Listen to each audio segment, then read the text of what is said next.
ഞങ്ങൾ പെരുന്നാളിനെ കുറിച്ച് സംസാരിച്ചുകൊണ്ടിരിക്കും. അതല്ല, ഞങ്ങൾ ഏത് ഡ്രസ്സ് ടൈപ്പ് ഇടുന്നത് ഞങ്ങൾ ആലോചിക്കാം. അതിന് നിങ്ങൾക്ക് പെരുന്നാൾ എന്നാന്ന് അറിയോ?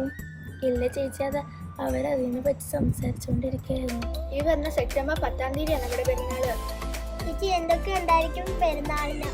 ഈ കുറെ കലാപരിപാടികളൊക്കെ ഉണ്ടാവും പെരുന്നാളിന്. ഉണ്ടാവോ ചേച്ചി? കലാപരിപാടികളൊക്കെ ഉച്ചയായിട്ടാ, പക്ഷെ കാലത്ത് കുർബാനയും പ്രദക്ഷിണവും ചെണ്ടമേളൊക്കെയാണ്. അന്നേരം ആകുമ്പോൾ വിഷമില്ല ചേച്ചി.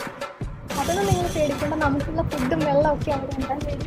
അതെ, അപ്പം സെപ്റ്റംബർ 10-ാം തീയതി റിവർസൈഡ് വില്ലേജ് സ്കൂളിൽ വെച്ച് ആരോഗ്യ മാതാവിനെ പെരുന്നാൾ നമുക്ക് ആഘോഷിക്കാം.